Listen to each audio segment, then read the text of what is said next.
Ders 1. Yeni yerleri keşfetmek. Çok seyahat ettim ve yeni yerleri keşfetmenin harika bir yolu. Kesinlikle katılıyorum. Seyahat etmek, hayatınızı zenginleştiren farklı kültürlere ve deneyimlere gözlerinizi açar. Kesinlikle. Her destinasyon benzersiz bir bakış açısı ve sonsuza dek sizinle kalacak unutulmaz anılar sunar. Seyahat etmenin, hayatın her kesiminden insanlarla bağlantı kurmanıza ve hikayeler paylaşmanıza olanak tanımasını seviyorum. Evet, onların geleneklerini ve etraflarındaki dünyayı nasıl gördüklerini öğrenmek büyüleyici. Bir ara birlikte bir gezi planlamaya ne dersiniz? Yeni bir yeri yan yana keşfetmek harika olurdu. Bu, gerçekleşmeyi bekleyen bir macera gibi geliyor. Aklınızda herhangi bir yer var mı? Her zaman canlı kültürü ve tarihi önemiyle bilinen bir şehri ziyaret etmek istemiştim. Bu inanılmaz olurdu. Birlikte yeni yerler keşfetme deneyimi unutulmaz olurdu. Ders 2. Tayland harikaları. Tayland'daki plajlar ve zengin kültür kulağa harika geliyor. Duyduğunuz öne çıkan noktalardan bazıları nelerdir? Plajların gerçekten muhteşem olduğunu, kristal berraklığında sulara ve yumuşak beyaz kumlara sahip olduğunu duydum. Evet, ve lezzetli yiyecekler ve yerel el sanatlarıyla dolu canlı sokak pazarları mutlaka görülmeli. Kesinlikle. Güzel manzaranın tadını çıkarırken otantik Tayland mutfağının tadını çıkarmayı hayal edebiliyorum. Ve Tayland'ın geçmişine dair ipuçları sunan antik tapınaklarla dolu zengin tarihini de unutmayalım. Bu tarihi yerleri keşfetme ve kültürü tanımlayan gelenekleri öğrenme fikrini seviyorum. Kesinlikle. Her deneyim bu büyüleyici ülkeye dair anlayışımızı derinleştirecek. Ayrıca Tayland halkının sıcaklığı ve misafirperverliği yolculuğu daha da özel kılıyor. Tayland'ın sunduğu her şeyi keşfetmek için sabırsızlanıyorum. Unutulmaz bir macera olacağından eminim. Ders 3. Uzaktan çalışma gerçekleri. Katılıyorum. Aynı ofiste olmak aynı şey değil ama bunu başarıyoruz. Uzaktan çalışırken bağlantıda kalmak ve üreten kalmak için etkili stratejiler buldunuz mu? Evet, düzenli görüntülü görüşmelerin meslektaşlarımla kişisel bağlantıyı sürdürmeye gerçekten yardımcı olduğunu keşfettim. Harika bir fikir. Birbirinizin yüzlerini görmek iletişimi daha gerçek ve ilgi çekici hale getirebilir. Kesinlikle. Ayrıca çalışma saatleri için net sınırlar belirlemenin odaklanmamı ve dengemi korumamı sağladığını görüyorum. Bu çok önemli. Evde olduğunuzda işin kişisel zamana taşmasına izin vermek kolaydır. Kesinlikle. Çalışma modundayken ve dinlenme modundayken sinyal veren özel bir çalışma alanı yaratmaya çalışıyorum. Bu yaklaşımı seviyorum. Üretkenliği artırabilecek bir rutin oluşturmaya gerçekten yardımcı oluyor. Kesinlikle. İpuçlarını paylaşmaya devam edelim. Birlikte bu yeni çalışma biçimini etkili bir şekilde yönetebiliriz. Ders 4. Diyet kararları. Zaman zaman popülerlik kazanan yeni moda diyetlerden uzak durmak önemlidir. Çünkü bunların çoğu bilimsel dayanaktan yoksundur. Kesinlikle. Bu diyetler yanıltıcı olabilir ve vücudumuzun düzgün çalışması için ihtiyaç duyduğu gerekli besinleri sağlamayabilir. Kesinlikle. Birçok insan bu tür köklü değişikliklerin uzun vadeli etkilerini düşünmeden bu trene atlıyor. Evet, çoğu zaman bu diyetler Yo-yo diyetine yol açabilen sürdürülemez beslenme alışkanlıklarını teşvik eder. Harika bir nokta. Bunun yerine dengeli beslenmeye ve ölçülülüğe odaklanmak genellikle daha sağlıklı bir yaklaşımdır. Kesinlikle. Önemli olan trendleri takip etmek değil, sizin için kişisel olarak işe yarayan bir yaşam tarzı bulmaktır. Kesinlikle. Sürdürülebilir alışkanlıklar zamanla daha iyi sağlık sonuçlarına yol açar. İşte bunun için çabalamalıyız. Kesinlikle katılıyorum. Birbirimizi beslenme ve sağlık konusunda bilinçli seçimler yapmaya teşvik edelim. Kesinlikle.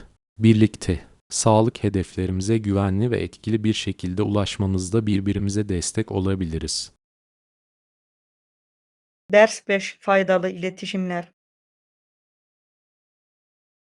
Toplantılarımız sırasında köpeğim gürültü yaparsa diye numaranızı yanımda bulundurmanın faydalı olabileceğini düşündüm. Bu kesinlikle yardımcı olurdu. Köpekler bazen öngörülemez olabilir ve bir planınız olması iyidir. Evet, kesinlikle. Bir an için dışarı çıkmam gerekirse, sizi hiçbir kesintiye uğratmadan haber verebilirim. Mantıklı. Her şeyin sorunsuz yürümesi için önceden iletişim kurmak her zaman daha iyidir. Kesinlikle. Ayrıca, bir iletişim numarası olması herhangi bir sorun olması durumunda koordinasyonu kolaylaştırır. Kesinlikle. Sana numaramı vereceğim. Böylece gerektiğinde bana ulaşabilirsin. Harika. Özellikle evcil hayvanlar ve onların ihtiyaçları söz konusu olduğunda hazırlıklı olmak her zaman iyidir. Kesinlikle. Olası dikkat dağıtıcı unsurları nasıl ele alacağınız konusunda önceden düşünmenizi takdir ediyorum. Sorun değil. Önemli olan ekip çalışması ve ikimizin de üreten bir ortama sahip olmasını sağlamak. Ders 6: Yeni başlangıçlar. Merhaba. Yakın zamanda yeni bir eve mi taşındınız? Evet, geçen hafta yerleştim ve her şeyi organize etmek oldukça maceralı oldu. Heyecan verici geliyor. Taşınmak çok yeni bir başlangıç olabilir. Ancak aynı zamanda kendi zorluklarını da beraberinde getirir. Kesinlikle. Eşyaları yerleştirmek her zaman biraz bunaltıcıdır. Ama yeni bir alan yaratma fikrini seviyorum. Tahmin edebiliyorum. Mahalleyi keşfetme fırsatınız oldu mu? Evet, denedim. Yakınlarda denemek için can attığım birkaç güzel park ve kahve dükkanı var. Harika. Yerel noktaları bulmak, yeni bölgenizde kendinizi daha evinizde hissetmenize gerçekten yardımcı olabilir. Kesinlikle. Yeni komşularla tanışmayı ve topluluğun bir parçası olmayı sabırsızlıkla bekliyorum. Harika bir başlangıç yapmışsınız gibi görünüyor. Tamamen yerleştikten sonra bir araya gelmeyi planlayalım. Ders 7: İş saatleri. Ne yazık ki iş merkezi sadece sabah 8'den akşam 10'a kadar açık. Bu da biraz kısıtlayıcı olabiliyor. Bu durum biraz can sıkıcı, özellikle de farklı programları olanlarımız için. Kesinlikle. Daha fazla kişiye yer açmak için çalışma saatlerini uzatsalar iyi olur. Kesinlikle. Bazen gece geç saatlerde çalışmak, dikkat dağıtıcı unsurlar olmadan odaklanabildiğim tek zamandır. Tamamen anlıyorum. Umarım gelecekte çalışma saatlerini değiştirmeyi düşünürler. Evet, bu imkanlara güvenen pek çok profesyonel için büyük fark yaratacaktır. Bu arada mesai saatleri dışında çalışmak için alternatif yerler bulmamız gerekebilir. Bu iyi bir plan gibi görünüyor. Uygun seçenekler keşfedersek birbirimizi bilgilendirelim. Kesinlikle. Birlikte bu durumun üstesinden gelebilir ve zamanımızı en iyi şekilde değerlendirebiliriz. Ders 8. Bakkal alışverişi.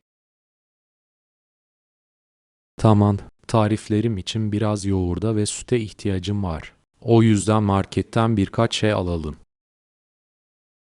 Harika bir plan gibi duruyor. Ben de birkaç temel şeye ihtiyacım olabilir. Bu yüzden mükemmel bir şekilde işe yarıyor.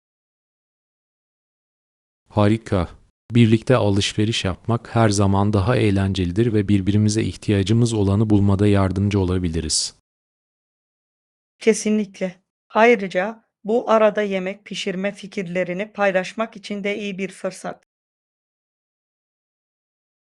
Evet, yeni tarifler denemeyi seviyorum. Özellikle de bunları paylaşabileceğim birileri olduğunda. Ben de aynısını yapıyorum. Dışarı çıkmadan önce önemli hiçbir şeyi unutmamak için bir liste yapalım. Harika fikir. Bu şekilde hem zamandan tasarruf edeceğiz hem de ihtiyacımız olan her şeyi elde edeceğimizden emin olacağız. Kesinlikle. Taze malzemelerimizle hangi lezzetli yemekleri yaratabileceğimizi görmek için sabırsızlanıyorum. Ben de. Her şey elimize geçince eğlenceli bir yemek pişirme macerası olacak. Ders 9. Güçlü başlama. Ağırlık antrenmanlarımıza yönetilebilir ağırlıklarla başlamanın iyi bir fikir olduğunu düşünüyorum. Kesinlikle. Hangi ağırlıkla başlamalıyız? Belki de başlamak için 5 veya 10 pond ideal olur. Mantıklı geliyor. Başlangıç ışığı formumuza ve tekniğimize odaklanmamıza yardımcı olacak. Evet, özellikle rutine yeni başladığımızda yaralanmalardan kaçınmak önemlidir. Kesinlikle. Gücümüzü ve güvenimizi artırdıkça kullandığımız ağırlıkları kademeli olarak artırabiliriz. Bu yaklaşımı beğeniyorum. Kendi hızımızda ilerlememize olanak tanırken aynı zamanda kendimize meydan okumamızı sağlıyor.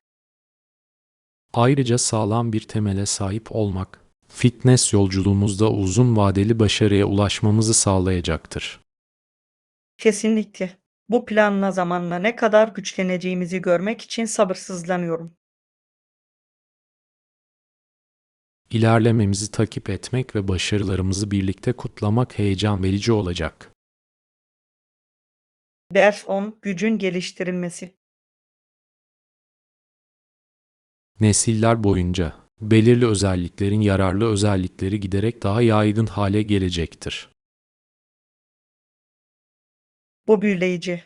Evrimin nasıl işlediği, türlerin çevrelerine uyum sağlamalarını nasıl şekillendirdiği inanılmaz. Kesinlikle. Hayatta kalmayı ve üremeyi artıran özellikler nesilden nesile aktarılma eğilimindedir. Evet, bu sürecin yalnızca hayvanlar için değil, aynı zamanda bitkiler ve hatta insanlar için de geçerli olduğunu düşünmek ilginç. Kesinlikle. Her nesil bir türün genel dayanıklılığına ve uyum yeteneğine katkıda bulunur. Bu, doğanın değişen koşullarda en güçlülerin hayatta kalmasını ve gelişmesini sağlama yöntemi gibi bir şey. Evet, bu kavram biyolojik çeşitliliği ve çeşitli türleri koruma önemini anlamamıza yardımcı olur. Kesinlikle katılıyorum. Dünyadaki yaşamı destekleyen ekosistemlerin hassas dengesini takdir etmek çok önemlidir. Evrim hakkında bilgi edinmek bize doğal dünyadaki yerimiz hakkında değerli bilgiler verir. Ders 11. Büyümek. Annem ve babam ertesi gün okulum olduğu için erken yatmam gerektiğini söylüyorlar.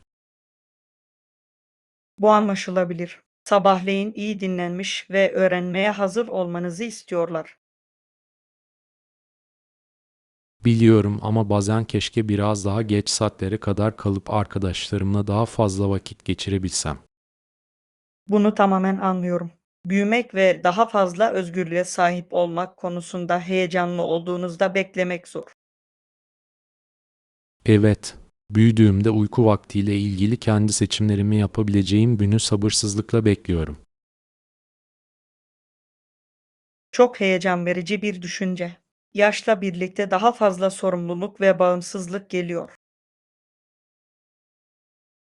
Kesinlikle. Ama aynı zamanda bu bağımsızlıkla birlikte zamanımı akıllıca yönetmem gerekeceğini de biliyorum. Kesinlikle. Büyüdükçe sorumluluk ve eğlence arasında denge kurmayı öğrenmek önemli bir beceri olacak. Önümüzdeki yolculuğu ve beraberinde getireceği tüm deneyimleri sabırsızlıkla bekliyorum. Ders 12 Küresel bakım. Özellikle en iyi bakımı arayan fıtık hastaları için memnun müşteriler önemlidir. Kesinlikle. Bu hastaların sadece Kanada ve Amerika Birleşik Devletleri'nden değil, aynı zamanda diğer ülkelerden de geldiğini belirtmek ilginçtir. Evet, bu, sağlık hizmeti sağlayıcılarının itibarını ve mevcut tedavi kalitesini vurgular. Gerçekten öyle. Hastalar genellikle uzmanlaşmış bakım almak için uzun mesafeler kat etmeye razı oluyorlar. Ve bu, onların tıbbi ekiplerine duydukları güven ve inanç hakkında çok şey söylüyor. Kesinlikle. Olumlu sonuçları ve iyileşmeyi garantilemek için hasta memnuniyetine odaklanmak çok önemlidir. Açık iletişimin ve kişiselleştirilmiş bakımın bu memnuniyete önemli katkı sağladığına inanıyorum. Kesinlikle. Sağlık profesyonellerinin hastalarının ihtiyaçlarını ve endişelerini dinlemesi çok önemlidir. Birçok tesisin bu yaklaşımı önceliklendirerek hastalarıyla güçlü ilişkiler kurmasından mutluluk duyuyorum. Değer sonuç doğanın güzelliği. Buradaki parkurlar, sizin gibi doğa tutkunları için mükemmel, nefes kesici manzaralar sunuyor. Daha fazla katılamazdım. Doğanın güzelliğiyle çevrili olmak gerçekten büyülü bir şey.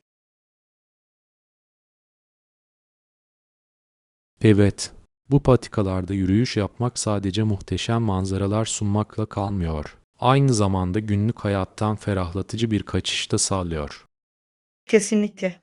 Yolda attığım her adım sanki açılmayı bekleyen bir macera gibi hissettiriyor. Ve yol boyunca yaban hayatını görme şansı bunu daha da heyecanlı hale getiriyor. Kesinlikle. Doğa her fırsatta harikalarıyla sizi şaşırtmanın bir yolunu buluyor. Yakında bir yürüyüş planlamamız gerektiğini düşünüyorum. Birlikte açık havanın tadını çıkarmanın harika bir yolu olur. Kulağa mükemmel geliyor. O patikaları keşfetmek ve etrafımızdaki tüm güzelliğin tadını çıkarmak için sabırsızlanıyorum. Hadi bunu gerçekleştirelim. Doğayla ve birbirimizle bağlantı kurmak için harika bir fırsat olacak.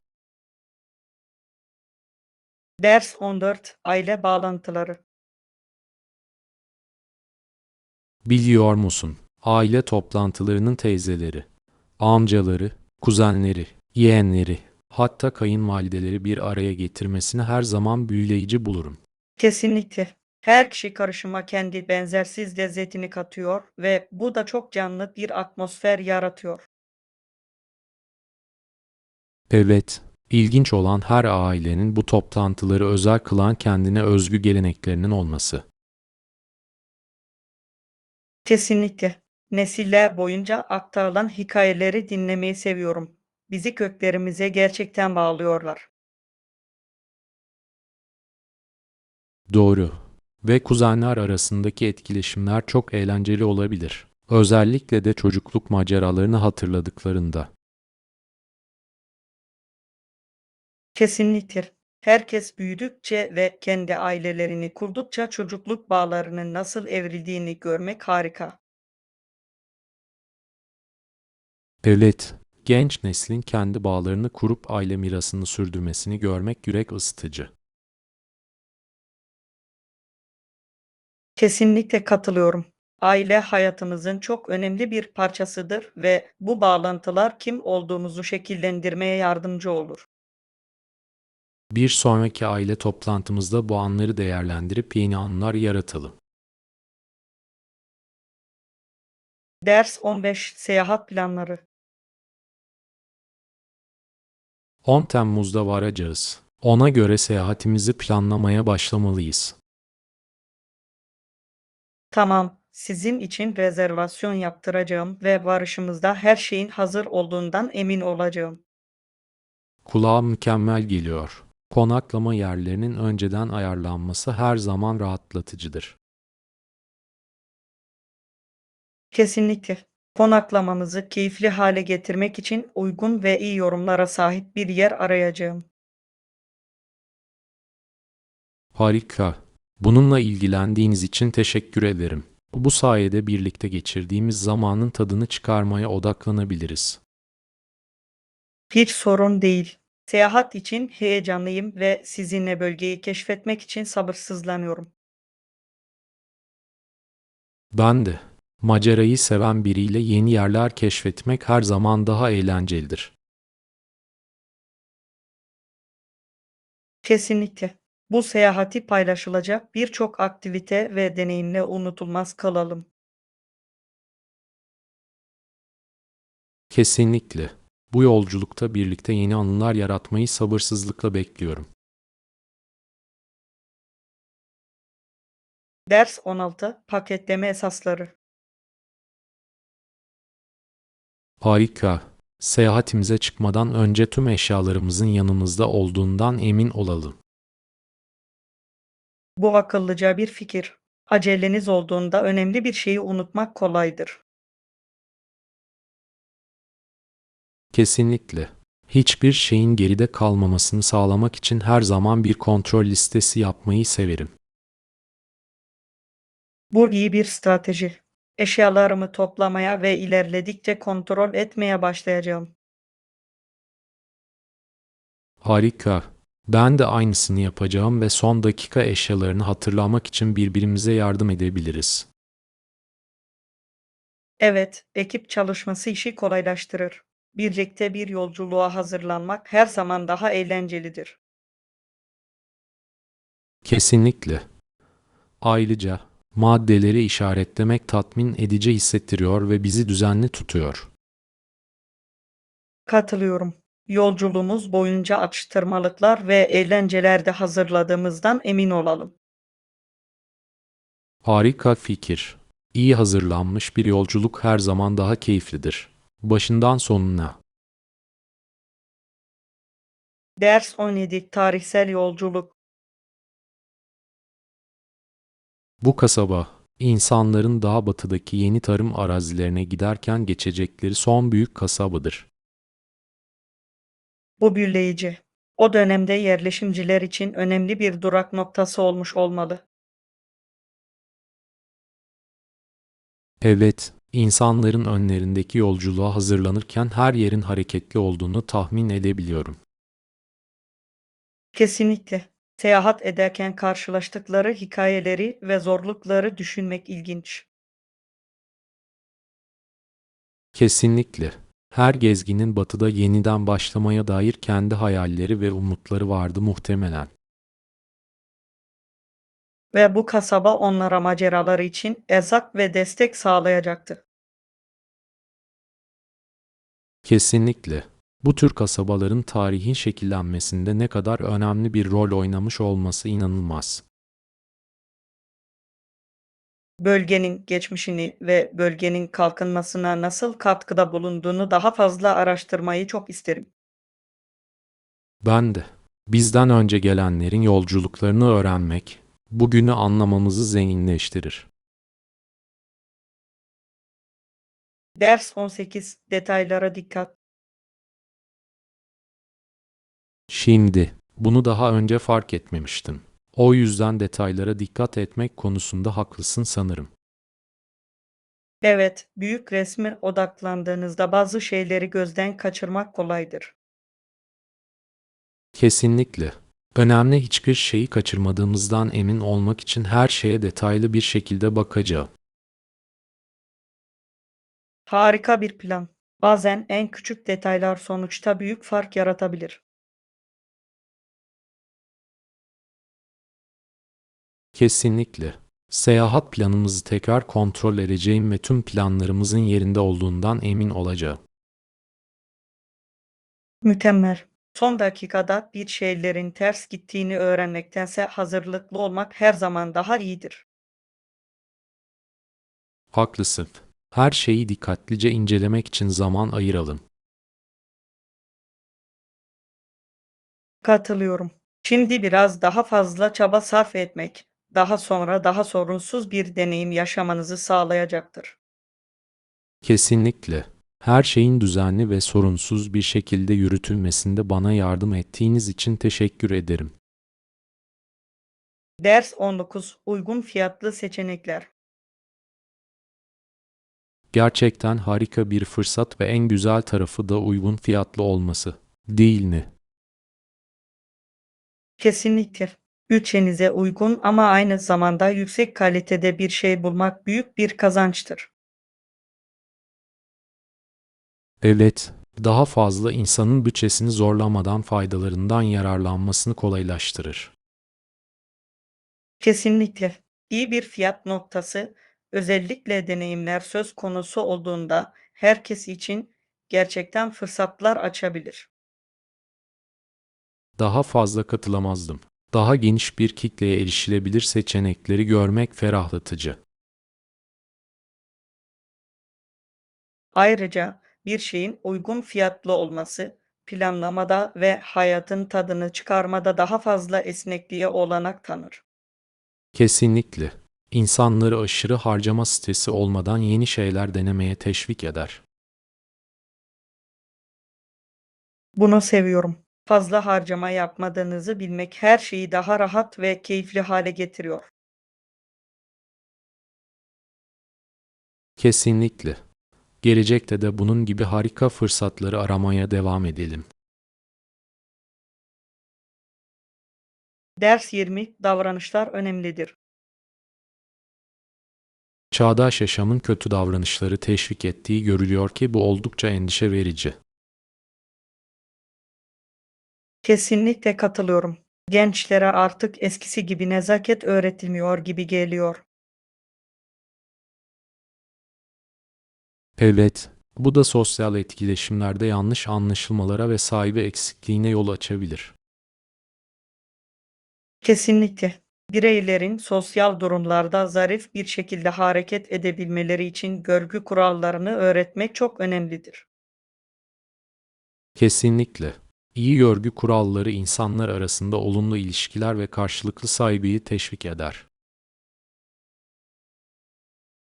Günümüzde okulların ve ailelerin görgü kurallarının önemini vurgulamasının çok önemli olduğunu düşünüyorum. Kesinlikle. Bu değerlerin erken yaşta aşılanması gelecek nesiller üzerinde kalıcı bir etki yaratabilir. Umarım günlük hayatımızda daha iyi görgü ve düşünceliliği teşvik edecek yollar bulabiliriz. Ben de topluluklarımızda büyük fark yaratabilecek küçük bir değişiklik. Ders 21. Seyahat sorunları.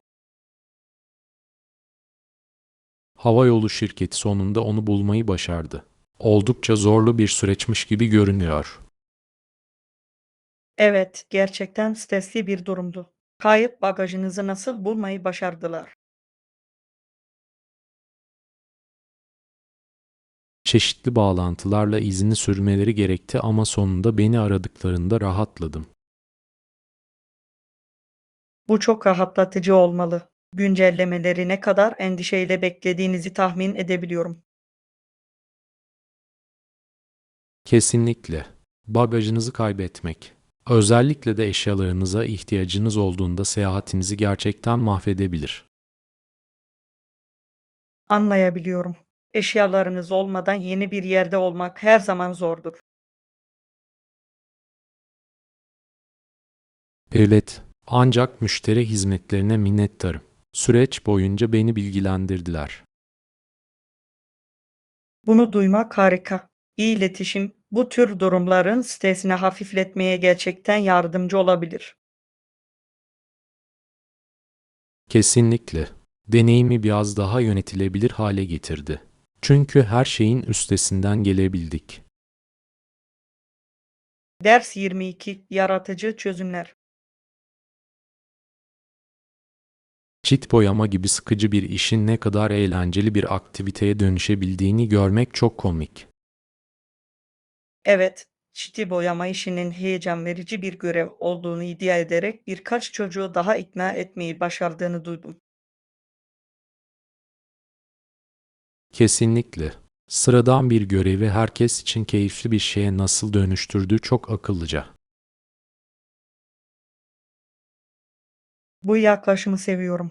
Yaratıcılığın en sıkıcı görevleri bile nasıl çekici kılabileceğini gösteriyor. Kesinlikle. Bazen bakış açılarını değiştirmek için biraz hayal gücü yeterlidir. Kesinlikle. Ve birlikte çalışmak işi çok daha hızlı ve keyifli hale getirdi. Evet, ekip çalışması gerçekten de her projeyi eğlenceli bir deneyime dönüştürebilir. Bence bu günlük işlerden keyif alma ve onları en iyi şekilde değerlendirme konusunda harika bir ders. Kesinlikle. Kendi işlerimizde de bu ruhu canlı tutmayı unutmayalım. Ders 23 Azınlığı anlamak. Öndeki 3 sıradaki üyelerin aynı fikirde olması durumunda azınlıkta kaldığımı ve bunun oldukça zorlayıcı olabileceğini biliyorum. Çoğunluk farklı gördüğünde kendi görüşlerinizin arkasında durmanız zor olmalı. Kesinlikle. Dolayısıyla bir sonraki işim, zorlu bir mücadele veriyormuşum gibi hissetsem bile bakış açımın duyulmasını sağlamak olacak. Bu cesur bir yaklaşım. İyi bir tartışma için alternatif bakış açılarını dile getirmek önemlidir. Evet, düşünce çeşitliliğinin uzun vadede daha iyi karar almaya yol açtığına inanıyorum. Kesinlikle. Bazen rahatsız edici olsa bile fikir birliğine meydan okumak değerli konuşmaları ateşleyebilir. Kesinlikle katılıyorum. Amacım argümanlarımı net bir şekilde sunmak ve bunları sağlam kanıtlarla desteklemek. Harika bir strateji. İyi hazırlanmış olmak, yerinizi korumanıza ve saygı kazanmanıza yardımcı olabilir. Azınlıkta da olsa katkılarımın anlamlı bir değişime yol açmasını umuyorum. Ders 24 Havaalanı hazineleri. Vay canına. Havaalanındaki hediyelik eşya dükkanındaki tüm bu hediyelik eşyalara bakın. Gerçekten de yerel kültürü yansıtıyorlar. Biliyorum, değil mi? Seyahatlerinizi hatırlatan benzersiz eşyalar bulmak her zaman heyecan vericidir. Kesinlikle. Bu geziyi anmak için özel bir şey satın alma isteği duyuyorum. Ben de bir yerin bir parçasını eve getirmenin anıların daha uzun süre kalıcı olmasını sağlayan bir yanı var. Evet. Ayrıca hatıra eşyaları maceralarınızı tatmak isteyen aile ve arkadaşlarınız için harika hediyeler olabilir. Kesinlikle. Gittiğim yerlerle ilgili bir hikaye anlatan bir şey bulmayı seviyorum. Çok doğru. Hadi vakit ayırıp gözümüze çarpanlara bakalım. Harika fikir. Kim bilir, belki de karşı koyamayacağımız gerçekten özel bir şey buluruz. Yolculuğumuzdan mükemmel bir hatıra keşfetmeyi sabırsızlıkla bekliyorum. Ders 25 Doğanın tuvaleti. Bir çayır yangınını görüp resmetti. Sahnenin canlı renklerini ve yoğunluğunu yakaladı. Nefes kesici görünüyor. Böyle bir doğa olayına tanık olmak oldukça ilginç bir manzara olmalı. Kesinlikle. Alevlerin manzarada dans etme şekli hem güzel hem de korkutucu. Sadece hayal edebiliyorum.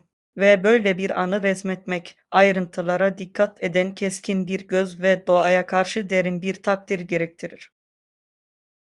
Evet, yakın mesafeden bir boz ayıyı vurdu. Bu heyecan verici ama bir o kadar da tehlikeli bir deneyim olmalı.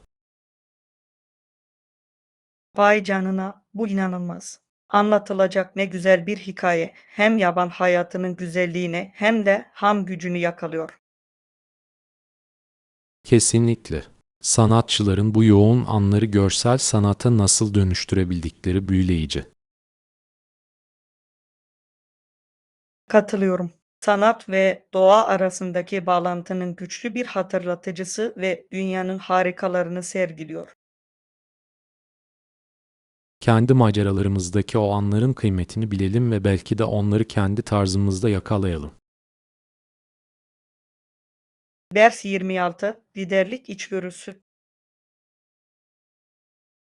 Problem çözme ve liderlik becerileri her rolde olmazsa olmazdır. Peki sizin en büyük zaafınız nedir? Bu zor bir soru. Sanırım en büyük zayıflığım bazen kararları fazla düşünmek. Anlayabiliyorum. Ayrıntılara takılıp büyük resmi gözden kaçırmak kolaydır. Kesinlikle. Kapsamlı olmaya çalışırken kararlı bir şekilde hareket etme yeteneğimi yavaşlatabiliyor. Mantıklı. Bu zayıflığı fark etmek, gelişmeye doğru atılan ilk adımdır. Evet, içgüdülerime daha fazla güvenmek ve süreci hızlandırmak için başkalarından fikir almak için çalışıyorum. Bence bu harika bir yaklaşım. İşbirliği gerçekten karar vermeyi geliştirebilir ve tereddütleri azaltabilir. Kesinlikle. Etkili liderlik için çok önemli olan titizliği eylemle dengelemeyi öğreniyorum. Doğru yoldaymışsın gibi görünüyor. Büyüme, zayıflıklarımızı kabul edip ele almaktan gelir. Ders 27 Sorunsuz seyahatler. Hayır, hızlı ve zahmetsizdi. Her şeyin ne kadar sorunsuz ilerlediğine hoş bir şekilde şaşırdım. Bunu duymak harika. Çantalarınız zamanında mı geldi yoksa herhangi bir sorunla mı karşılaştınız? Neyse ki çantalarım tam zamanında elime ulaştı. Bu da tüm deneyimi daha da güzelleştirdi. Rahatlatıcı. Uzun bir uçuştan sonra bagajınızı beklemek her zaman streslidir. Kesinlikle. Seyahat kabuslarım oldu. Bu yüzden bu hoş bir değişiklikti. Hayal edebiliyorum. Her şey yerli yerine oturduğunda ve yolculuğunuzun tadını çıkarmaya odaklanabildiğinizde güzel oluyor.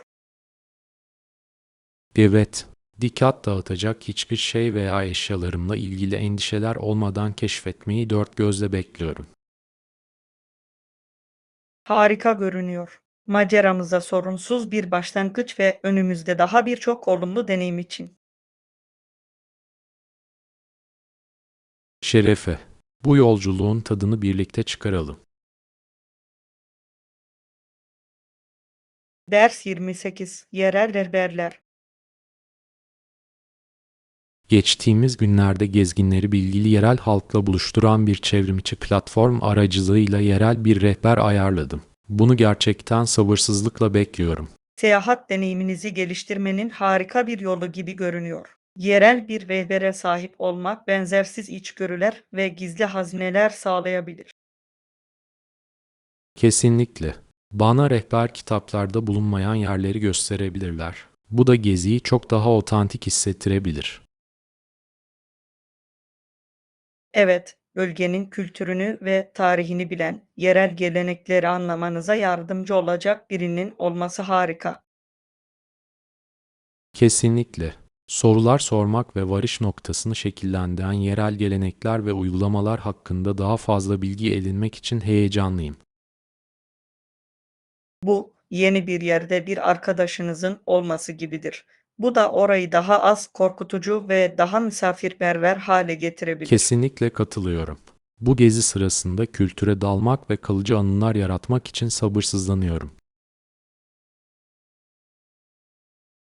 İşte ruh. Maceralarımızdan en iyi şekilde yararlanalım ve rehberinizle harika vakit geçirmenizi dilerim. Teşekkür ederim. Geri döndüğümde tüm heyecan verici hikayeleri ve deneyimleri sizinle paylaşacağım. Size her şeyi anlatmak için sabırsızlanıyorum. Ders 29. Bağlantıda kalmak. Telefonum sayesinde arkadaşlarımla ve ailemle kolayca iletişim kurabiliyorum. Bu da birbirimizden uzakta olduğumuzda büyük bir nimet. Akıllıca bir hareket. Dijital olarak bağlantıda kalmak, mesafe ne olursa olsun ilişkileri sürdürmeyi çok daha kolay hale getirdi. Kesinlikle. Uzakta olsak bile bizi yakın tutan anları, güncellemeleri ve hatta sıradan sohbetleri paylaşmamızı sağlar. Evet, destek almak veya sadece birbirimizin durumunu kontrol etmek için ne kadar çabuk ulaşabildiğimizi takdir ediyorum. Kesinlikle katılıyorum. Her zaman telefonu açık, önemsediğimiz biriyle konuşabileceğimizi bilmek rahatlatıcı. Kesinlikle. Teknolojinin iletişim kurma ve arkadaşlıklarımızı sürdürme biçimimizi dönüştürdüğünü düşünüyorum. Gerçekten öyle. Bağlantılarımızı güçlendirmek ve düzenli olarak kontrol etmek için bu araçları kullandığımızdan emin olalım. Kesinlikle. Dijital çağımızın tadını çıkarmak ve sevdiklerimizi nerede olursak olalım yanımızda tutmak için. Evet, birlikte mesafelerin dostluklarımıza ve aile bağlarımıza asla engel olmamasını sağlayabiliriz.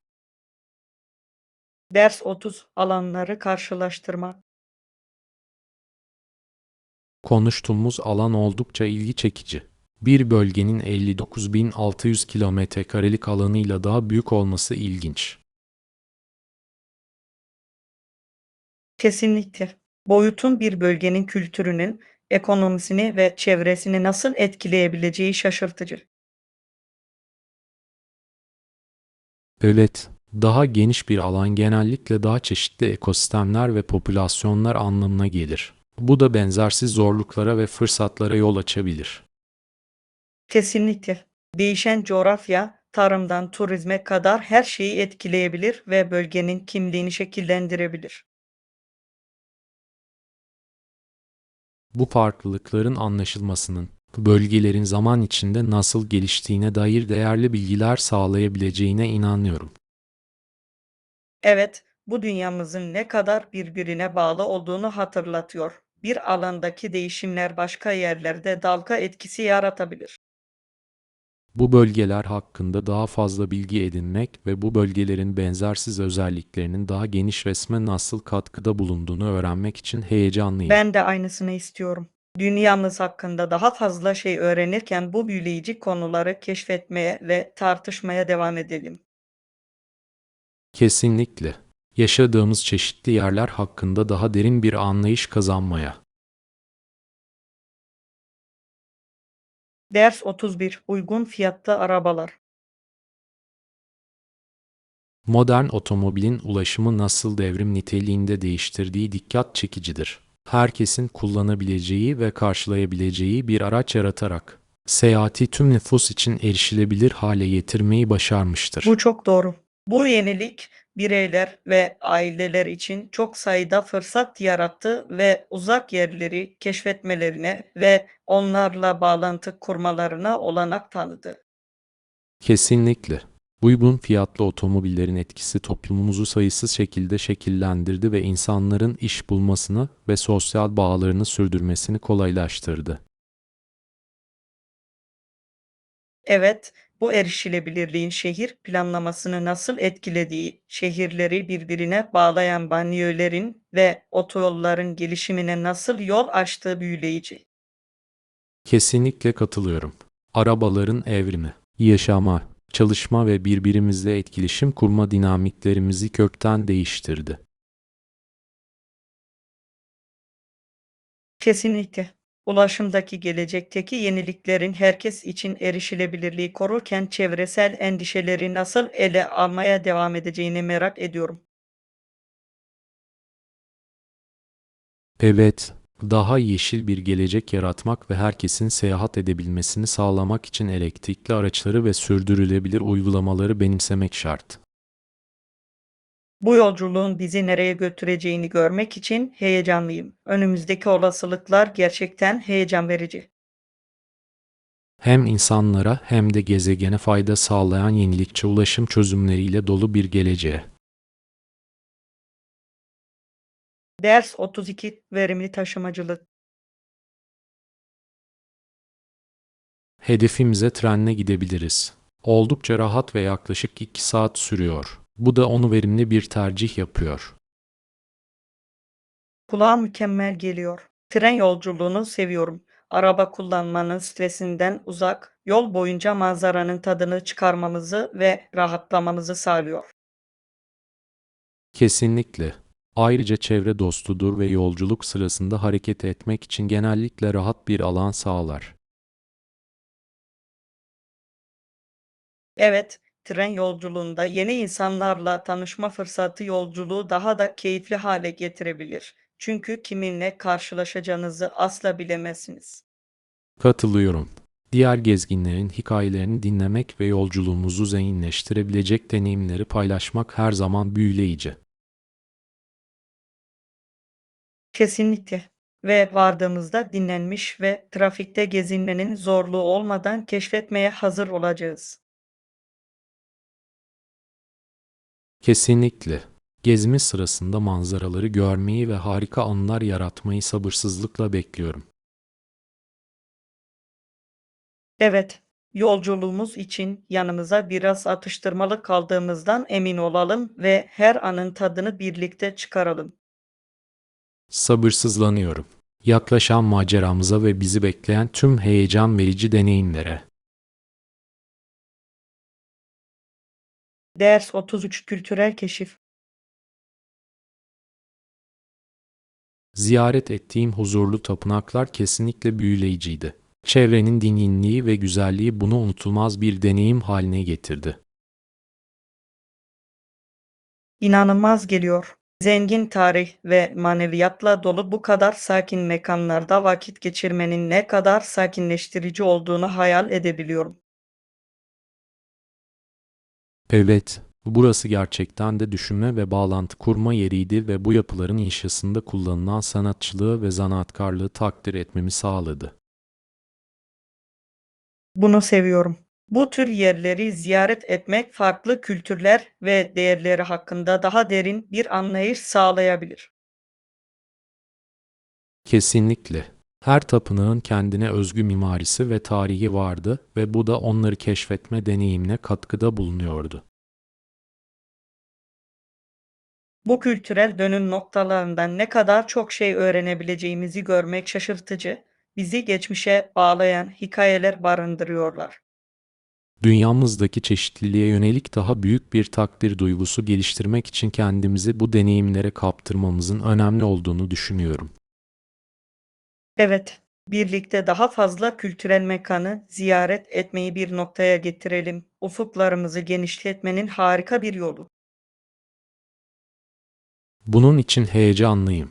Keşif ve çevremizdeki güzelliği takdir etmeyle dolu daha birçok maceraya. Ders 34 Tarihsel Bağlam. ABD hükümeti, tarihin kritik bir anında başkomutanını geri çağırdı. Bu karar, İngiliz ve Kanadalı askerlerin moralini önemli ölçüde etkiledi. Evet, bu önemli bir nokta. Liderlik değişikliklerinin çatışma zamanlarında olayların gidişatını nasıl etkileyebileceğini görmek ilginç.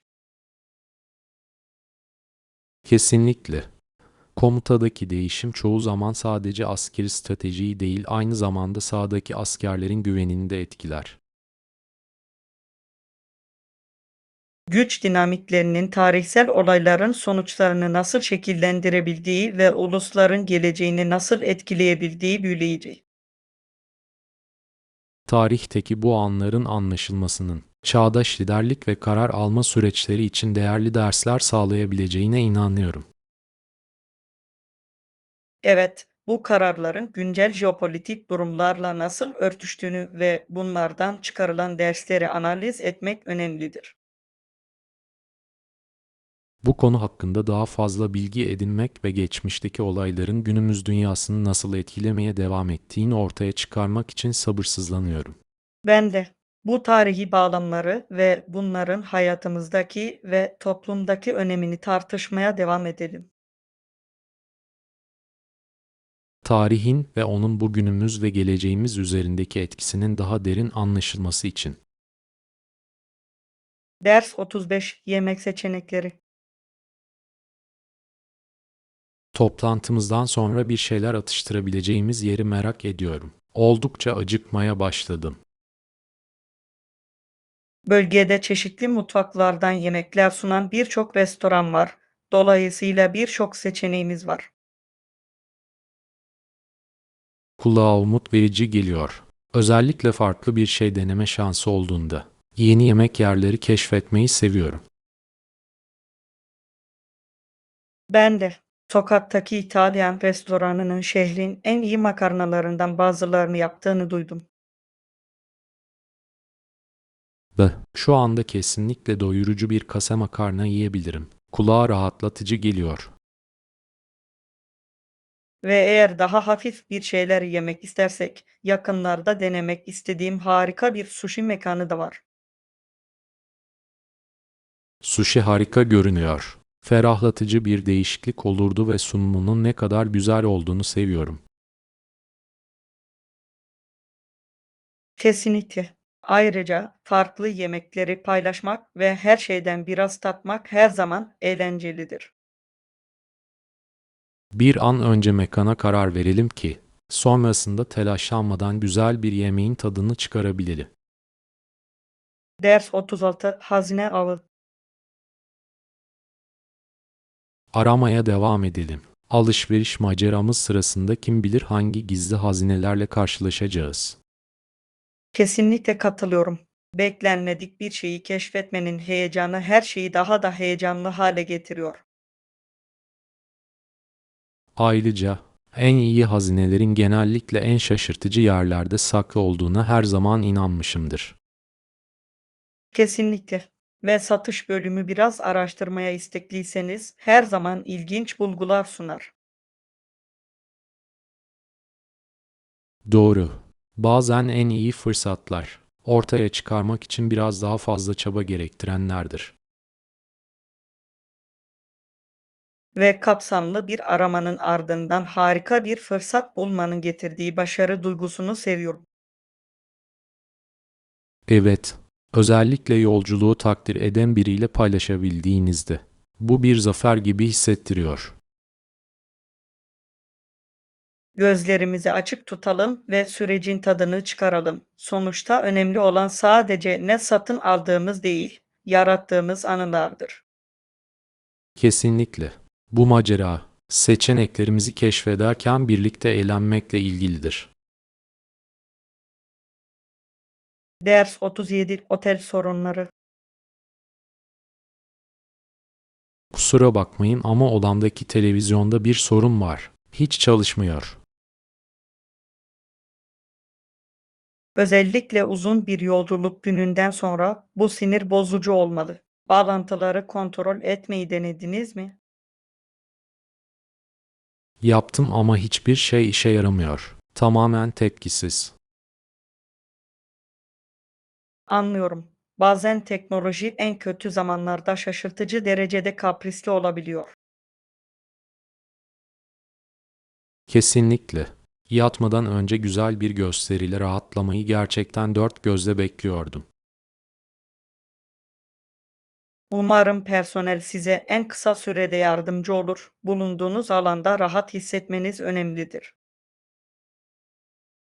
Evet, çalışan bir televizyona sahip olmak, özellikle evden uzakta olduğunuzda rahatlamanın güzel bir yoludur. Katılıyorum. Akşamınızın tadını çıkarmanız için bir çözüm sunup sunamayacaklarına bakalım.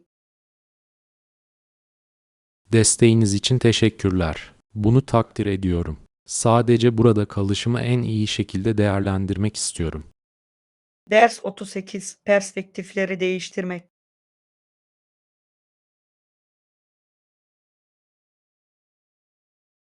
Bunun sonucunda birçok kadın, daha önce olduğundan daha fazla evlilik öncesi ilişkiye girmeye istekli İlginç hale bir geldi. nokta. Toplumsal tutumlar yıllar içinde kesinlikle değişti. Evet, ve bu durum sıklıkla ilişkilerin günümüzde nasıl görüldüğü ve anlaşıldığı konusunda yaşanan daha geniş çaplı değişiklikleri Kültürel yansıtır. değişimlerin kişisel tercihleri ne kadar önemli şekillerde etkileyebildiğini görmek büyüleyici. Gerçekten de bu değişimler sıklıkla yakınlık ve rıza hakkında açık tartışmalar için fırsatlar yaratıyor. Bu çok doğru. İnsanların kendileri için doğru seçimleri yapma konusunda güçlenmiş hissetmeleri önemlidir. Kesinlikle. Açık diyalog bu konuların gizemini çözmeye ve damgalanmayı azaltmaya yardımcı olabilir. Ve bireylerin kendilerine ve partnerlerine karşı daha dürüst olmalarını teşvik eder. Kesinlikle. Bu dinamikleri anlamak daha sağlıklı ilişkilere ve karşılıklı saygıya yol açabilir. Ders 39. Hedefe ulaşmak.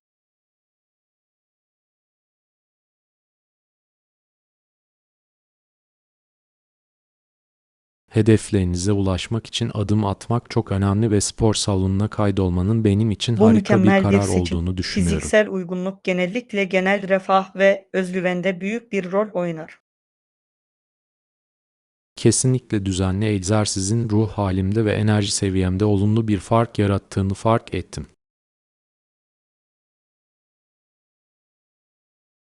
Bu yolculuğa kendinize adadığınızı görmek ilham verici, kişisel bir eğitmene sahip olmak da büyük bir motivasyon olmalı. Evet, yol boyunca size rehberlik eden ve sizi sorumlu tutan birinin olması gerçekten yardımcı oluyor. Ayrıca antrenmanlarınızı özel ihtiyaçlarınıza göre uyarlayabilirler. Bu da hedeflere ulaşmayı daha yönetilebilir Kesinlikle. hale getirir. Ayrıca yeni teknikler öğrenmenin ve fitness rutininize bağlı kalmanın harika bir yoludur. Adanmışlığınıza hayranım. Böyle yaşam tarzı değişiklikleri yapmak ve bunlara bağlı kalmak cesaret ister. Teşekkür ederim. Kararlılık ve destekle herkesin hedeflerine ulaşabileceğine inanıyorum. Ders 40. Finansman zorlukları.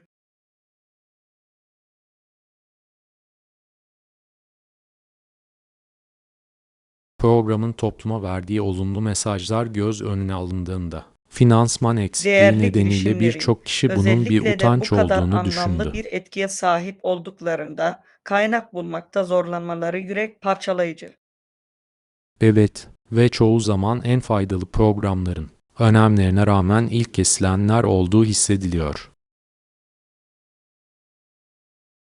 Kesinlikle öyle ve bu durum biraz daha fazla destekle kaç kişinin hayatının iyileştirilebileceğini merak etmenize neden oluyor. Doğru. Bu durumlarda savunuculuk ve farkındalık çok önemli. İnsanların programın değerini anlamaları gerekiyor. Katılıyorum ve başarı hikayelerini paylaşmak bu tür girişimlerden kaynaklanan olumlu değişimleri vurgulamaya yardımcı olabilir. Bu konuda farkındalık yaratmanın ve potansiyel olarak destek toplamanın yolları üzerinde beyin fırtınası yapalım. Bu bir plan gibi geliyor.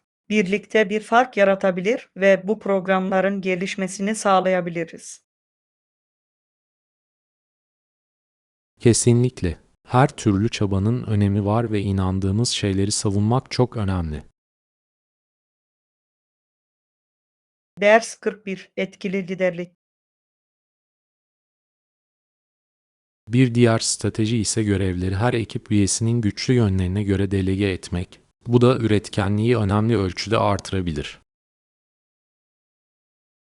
Bu harika bir yaklaşım.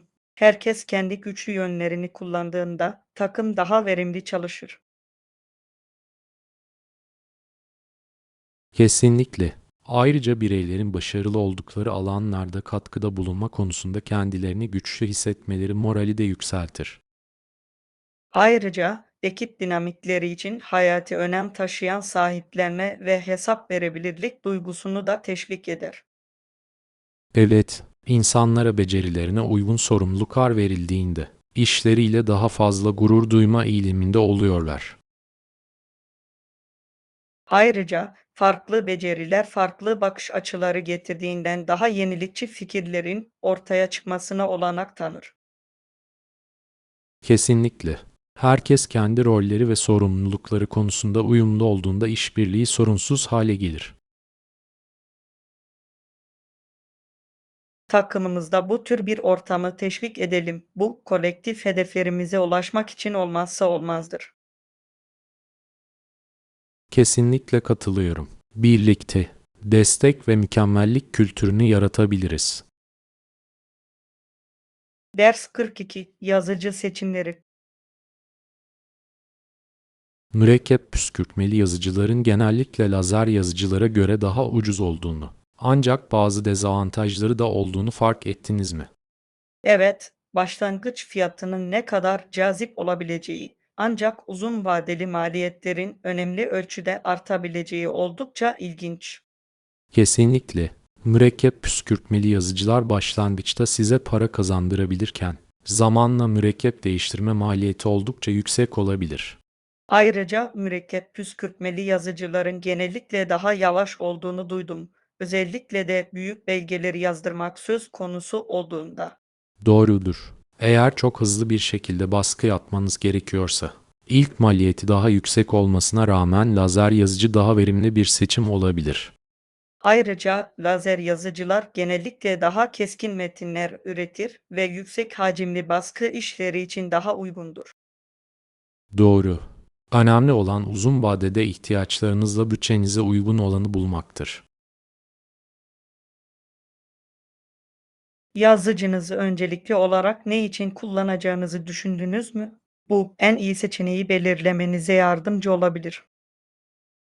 Sanırım bunu çoğunlukla belgeler ve ara sıra da fotoğraflar için kullanacağım. Bu yüzden belki mürekkep püskürtmeli bir yazıcı benim için hala işe Ders yarayabilir. 43. Satış güncellemesi. Peki ya satışlar? Son zamanlarda farkında olmamız gereken herhangi bir gelişme oldu mu? Evet, geçen ay satış rakamlarımızda ufak da olsa bir artış gördük. Bu da ekibimiz açısından kesinlikle olumlu bir işaret. Bunu duymak harika. Son pazarlama stratejilerimizin işe yaramaya başladığı anlaşılıyor. Kesinlikle. Bu hedefli kampanyaları hayata geçirmek daha geniş bir kitleye ulaşmamıza gerçekten yardımcı oldu. Ayrıca hangi ürünlerin iyi performans gösterdiğini analiz etmenin de önemli olduğunu düşünüyorum. Böylece çabalarımızı etkili bir şekilde odaklayabiliriz. Kesinlikle güçlü yönlerimizi anlamak, bundan sonraki süreçte bilinçli kararlar almamıza yardımcı olabilir. Bu ivmeyi sürdürebilmek için trendleri takip etmeye ve stratejilerimizi gerektiği gibi ayarlamaya devam edelim. Kesinlikle. Tutarlı değerlendirme hedeflerimize ulaşmak için doğru yolda kalmamızı sağlayacaktır. Önümüzdeki aylarda bu başarıyı nasıl daha da ileriye taşıyabileceğimizi görmek için heyecanlıyım. Ders 44. Sanat Müzesi ziyareti.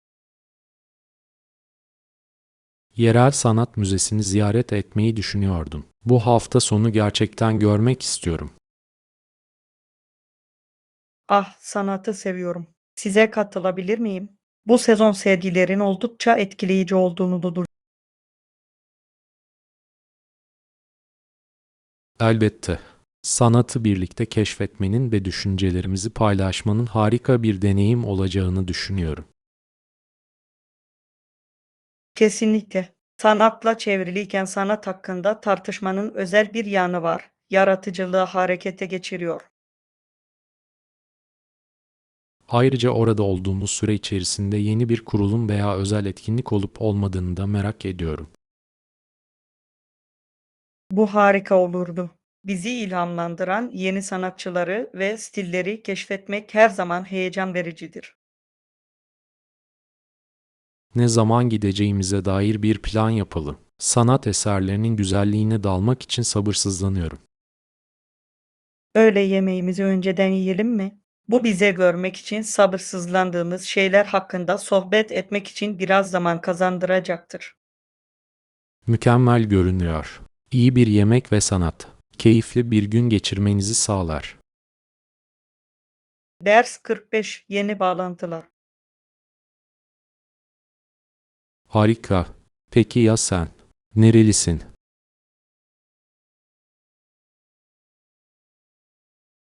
Aslen New Yorkluyum. Sonsuz fırsatlar sunan çok canlı bir şehir. New York. Her zaman ziyaret etmek istemiştim. Oradaki enerji eşsiz görünüyor. Gerçekten öyle. Sanat, müzik veya yemek festivalleri olsun her zaman bir şeyler oluyor. Geçimini nasıl sağlıyorsun? Pazarlama alanında çalışıyorum ve çeşitli müşteriler için sosyal medya stratejilerine odaklanıyorum. Heyecan verici geliyor. Sosyal medya şu anda çok dinamik bir alan. Sürekli değişiyor ve gelişiyor. Evet, beni tetikte tutuyor ve izleyicilerle etkileşim kurmanın yaratıcı yollarını bulmaktan hoşlanıyorum. Kampanyalarınızın hayata geçtiğini ve insanlarda yankı bulduğunu görmek ödüllendirici olmalı. Ders 46 terimlerin gözden geçirilmesi. Günaydın. Umarım tartıştığımız önerilen hüküm ve koşulları incelemek için zamanınız olmuştur. Günaydın. Evet, bunları ayrıntılı bir şekilde inceledim ve açıklığa kavuşturmak istediğim birkaç sorum var. Bu tamamen anlaşılabilir bir durum. İlerlemeden önce her şeyin net olduğundan emin olmak önemli. Açık sözlülüğünüzü takdir ediyorum. Beklentiler konusunda aynı fikirde olduğumuzdan emin olmak istiyorum. Elbette, aklınıza takılan herhangi bir endişe varsa, bunları gidermek için elimden geleni yapacağım. Dikkatimi çeken bir nokta da teslim tarihleriydi. Ekibimizin kapasitesine uygun olup olmadığını teyit etmek istiyorum. Zaman çizelgemiz ve iş yükünü etkili bir şekilde nasıl yöneteceğimiz konusunda daha fazla ayrıntı sağlayabilirim. Bu yardımcı olurdu. Net iletişimle olası zorlukların üstesinden gelebileceğimize inanıyorum. Kesinlikle. Bu detayları netleştirelim ki sorunsuz bir şekilde ilerleyebilelim. Ders 47 Kürek seyircileri. Seyircilerin tıpkı günümüzde at yarışlarında olduğu gibi tek kürek yarışlarına da düzenli olarak bahis oynamaları ilginçtir. Evet, yarışların heyecanı kalabalığı çekiyor ve bahis boyutu da heyecana ekstra bir boyut katıyor. Kesinlikle. Sporcuların yarışmasını izlerken aynı zamanda sonuçtan da pay sahibi olmak. Bunu daha ilgi çekici hale getiriyor.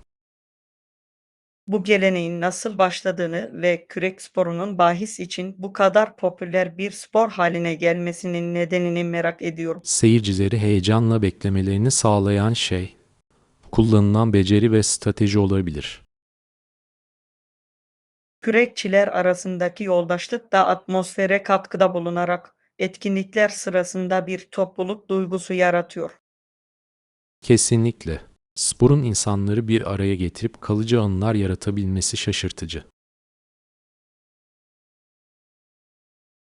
Bir ara bir yarışa gitmeyi planlayalım. Canlı izlemek heyecan verici olur. Ben varım. Kalabalığın enerjisi ve rekabetin yoğunluğu unutulmaz olurdu.